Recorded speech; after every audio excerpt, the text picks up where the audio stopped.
ये देखिए, जब बुखलाता है, घबराया हुआ है, भारत बड़ा साफ है कि हमारी जो न्यूक्लियर पॉलिसी है नो फर्स्ट यूज़ है, और जो हमारा न्यूक्लियर डॉक्ट्रिन है वो क्रेडिबल मिनिमम डेटरेंस है।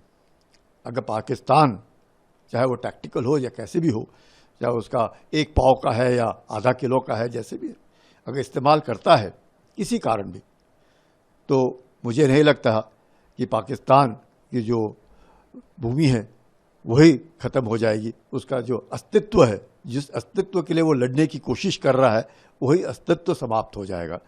तो पाकिस्तान को ये समझना चाहिए और इस तरह के बयानबाजी पाकिस्तान ने नहीं करनी चाहिए। जो न्यूक्लियर ब्लफ हम कहते हैं, हमने कारगिल में भी देखा है और हमें मालूम है पाकिस्तान की कितनी काबिलियत है। पाकिस्तानी एयरफोर्स अभी अलर्ट के ऊपर है। लाहौर और रावलपिंडी स्पेस को इसलिए बंद किया है, वो सोचते हैं कि लाहौर और रावलपिंडी के ऊपर हमारा हवाई हमला हो सकता है।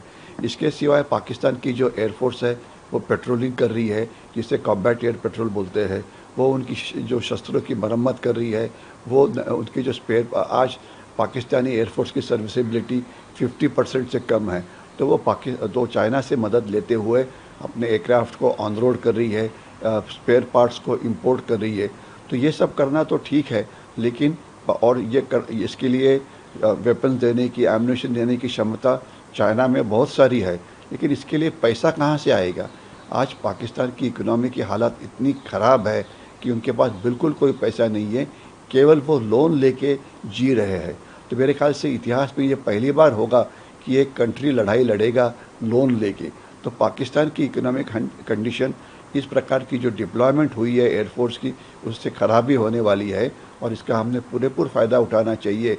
और जब उनकी एंड्योरेंस कम होती है या ख़त्म होती है, वो समय होगा हमें हमला करने के लिए, और शायद यही प्लान इंडियन आर्मी कर रही है। देखिए, ऐसी रिपोर्ट्स हैं कि पाकिस्तान के द्वारा भी एक्सरसाइजेस कंडक्ट की जा रही हैं। उसकी वायुसेना ने भी एक एक्सरसाइज कंडक्ट की है, जो कि इस बात का स्पष्ट रूप से संकेत है कि जो पाकिस्तान की सेना है, पाकिस्तान के जो हुक्मरान हैं, वो भारत के द्वारा आने वाले जो रिस्पांस को लेकर के आशंकित हैं और वो भयाक्रांत भी दिखाई देते हैं।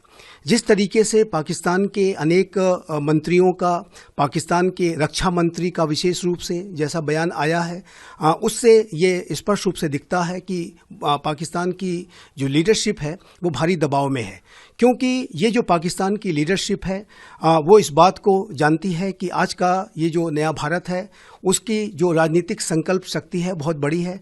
प्राइम मिनिस्टर मोदी के नेतृत्व का जो नया भारत है वो पाकिस्तान के विरुद्ध आतंकवाद के संदर्भ में पहले भी बड़ी कार्रवाइयाँ कर चुका है, चाहे वो सर्जिकल स्ट्राइक रही हो, चाहे वो एयर स्ट्राइक रही हो।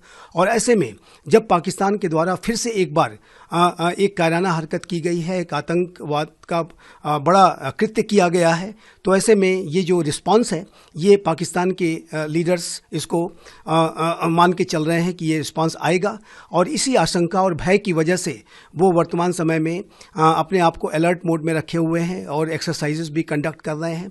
लेकिन इतना कहने के बाद मैं ये अवश्य कहूँगा कि भारत की चाहे वो वायुसेना की शक्ति हो, चाहे वो थल सेना की शक्ति हो या नौसेना की शक्ति हो, पाकिस्तान के मुकाबले बहुत बड़ी है, बहुत विशाल है।